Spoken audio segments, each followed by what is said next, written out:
మిత్రులందరికీ, ఈ కార్యక్రమానికి ఇచ్చేసినటువంటి జిల్లా పరిషత్ ఉన్నత పాఠశాల ప్రధానోపాధ్యాయులు, అదేవిధంగా రిటైర్డ్ అయినటువంటి ప్రధానోపాధ్యాయులు మరియు నాతో పాటు పనిచేసినటువంటి ఉపాధ్యాయులు, మిత్రులు, బంధువులు అందరికీ పేరు పేరున ధన్యవాదాలు తెలియజేసుకుంటూ, చాలామంది నా గురించి చెప్పినారు. అవి ఎంతవరకు నిజమో నేను నమ్మలేకపోతున్నాను.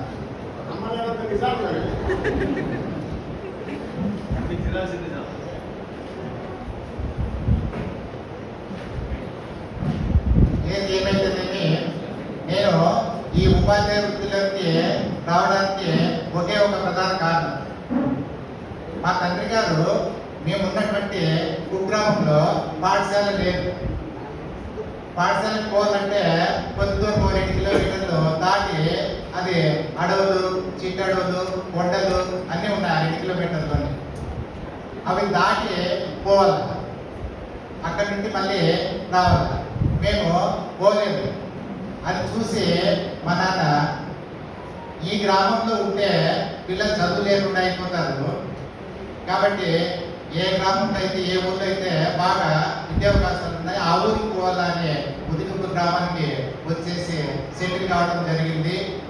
అందుకనే అప్పటి నుండి నేను మా నాన్నగారి ఉద్దేశాలు ఏవైతే ఉన్నాయో, విద్యార్థులకు చదువు ఉంటే మా పిల్లలు బాగుపడతారని మా తండ్రి గారు భావించి, చదువు కోసము ఉన్న ఆసుపత్రులన్నీ కూడా అక్కడ వదిలేసి మళ్ళీ ఇక్కడ వచ్చి కొత్త జీవితాన్ని ప్రారంభించి మమ్మల్ని చదివించడము జరిగింది.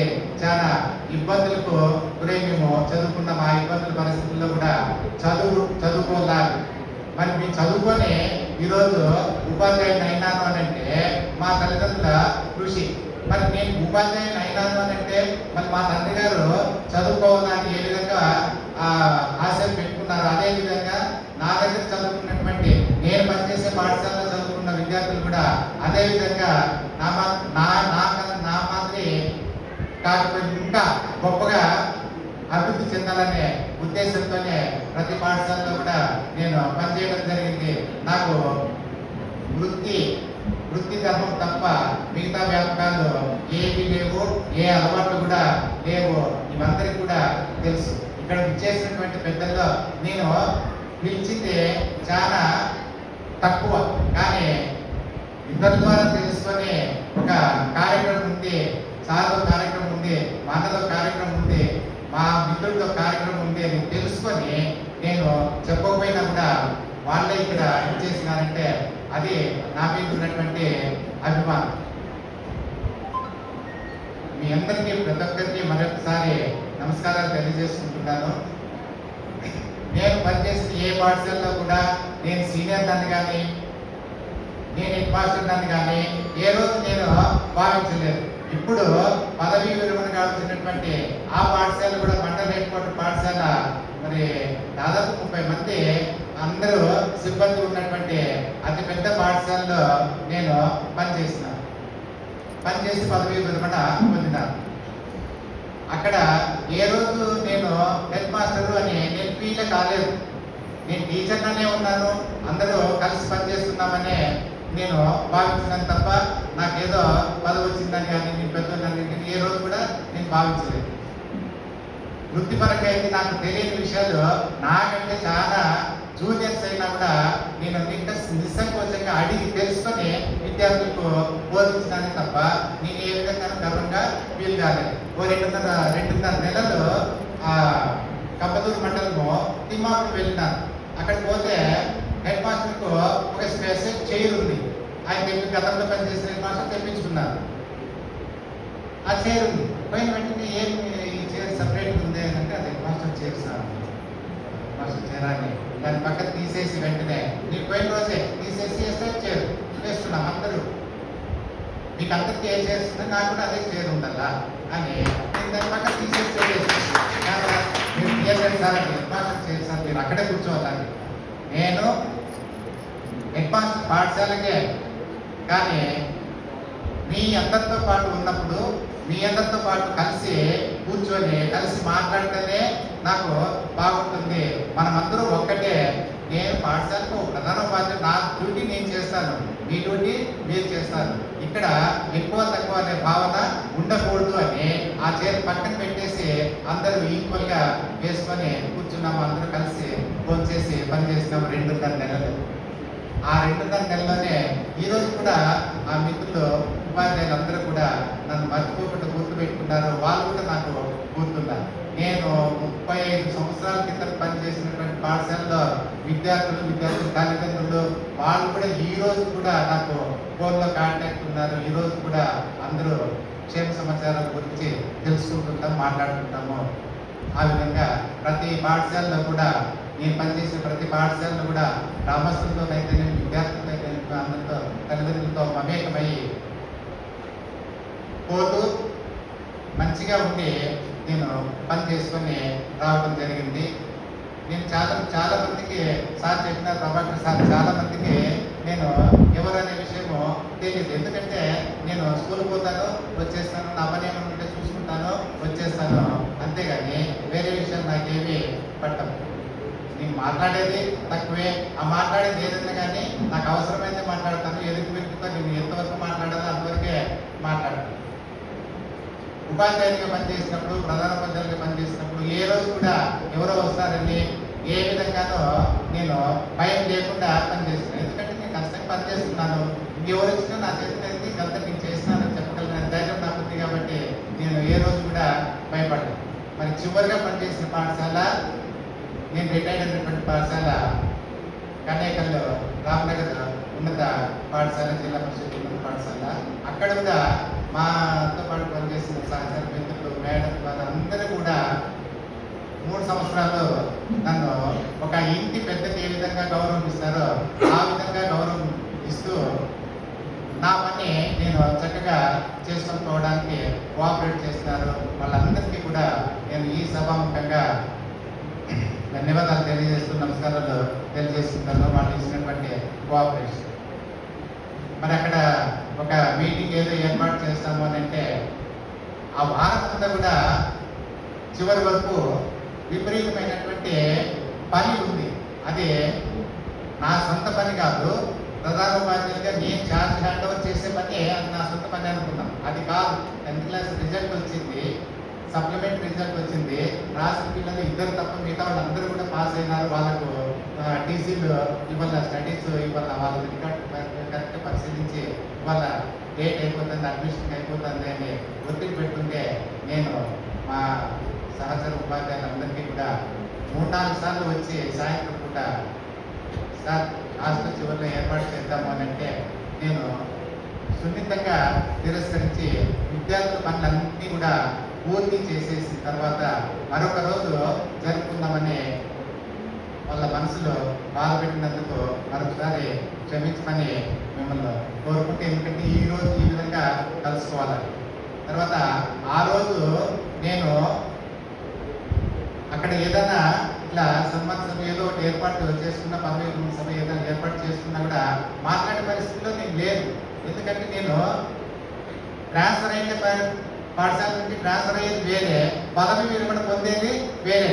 అంటే నేను ఇంకా పర్మనెంట్గా ఉపాధ్యాయులు అంటే వృత్తి నుండి విరమణ పొందుతున్నాను. ఇంకా తిరిగి మీతో పాటు కలిసి పనిచేసే అవకాశం నాకు లేదు అనే విషయం నాకు తెలుసు. కాబట్టి అది జీర్ణించుకోవడానికి, దాన్ని మనసు కట్టుకోవడానికి కొంత సమయం కావాలనే నేను ఈ సమయం తీసుకున్నాను తప్ప వేరే విధంగా. ఎందుకంటే ఆ రోజు అయితే నేనేమి మాట్లాడలేదు.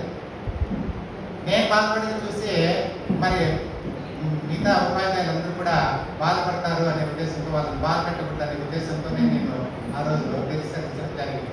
నేను పనిచేసిన పాఠశాలలో ప్రతి పాఠశాలలో కూడా నన్ను పెద్దగా గౌరవిస్తూ, కొంతమందికి తండ్రి స్థానంలో, కొంతమందికి బ్రదర్ స్థానంలో చూసుకుంటూ, వాళ్ళు కూడా ఏ చిన్న కార్యక్రమం జరిగినా కూడా, బర్త్డే లాంటి ఏ ప్రోగ్రామ్ జరిగినా కూడా, చిన్నగా ఉన్నా కూడా వాళ్ళు మరి ఇంట్లో తల్లిదండ్రుల ఆశీర్వాదం తీసుకుంటారో లేదు, కానీ పాఠశాలకు వచ్చి మరి నా ఆశీర్వాదం తీసుకొని నమస్కరించుకున్నారంటే అది నేను చేసుకున్నటువంటి పూర్వజన్మ సుకృతి. అఫీషియల్గా ఎవరు అక్కడ వచ్చి ఆ విధంగా ఎవరు మనల్ని కొందరు ఆ విధంగా వాళ్ళు నన్ను గౌరవిస్తున్నారంటే ప్రతి ఒక్కరికి మరొకసారి ధన్యవాదాలు తెలియజేసుకుంటున్నాను.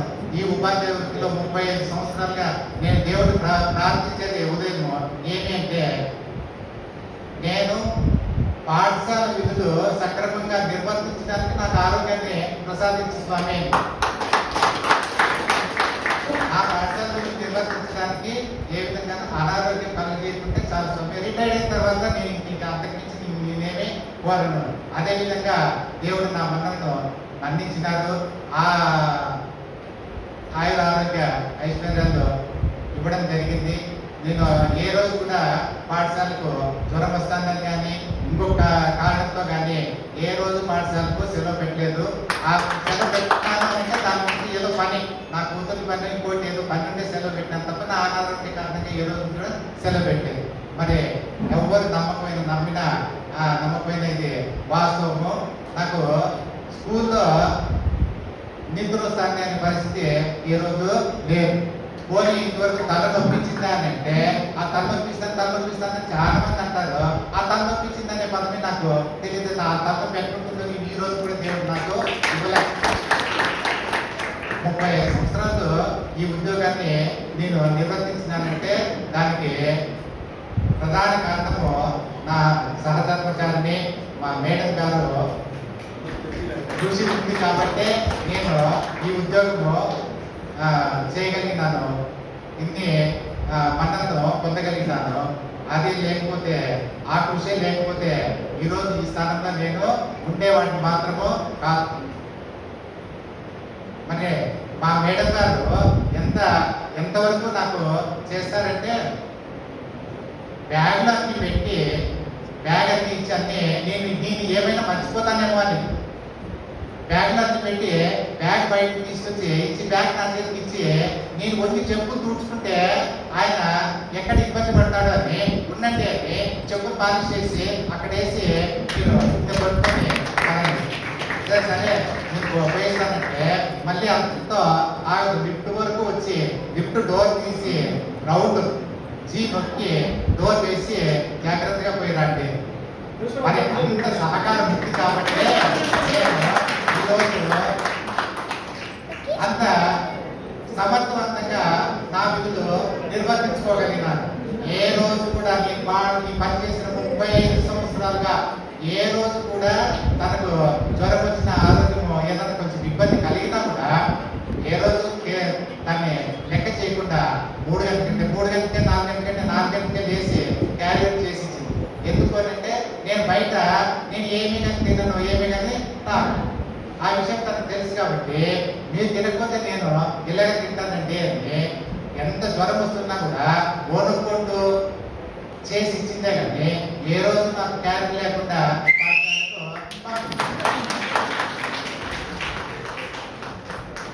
నేను ఎంత చెప్పినా కూడా తన గురించి తక్కువే. నేను నా మనసులో కోరిక ఏమంటే ఇంకొక జన్మంటూ ఉంటే ఇప్పుడు ఏ విధంగా నాకైతే సర్వీస్ చేస్తుందో ఆ విధంగా తనకు సర్వీస్ చేసే భాగ్యం దేవుడు నాకు కల్పించారు.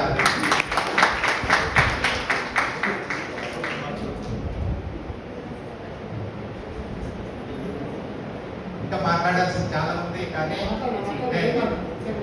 ఇప్పటికే కాలాతీతమైతే భోజనం తెలిసిన అయిపోయింది కాబట్టి అందించాలని కోరుతూ మీ అందరికీ ఈ నా కార్యక్రమానికి సన్మాన కార్యక్రమానికి బలవేర్పణ కార్యక్రమానికి ఇచ్చేసినటువంటి పెద్దలందరికీ పేరున మరొకసారి నా తరఫున మా కుటుంబం తరఫున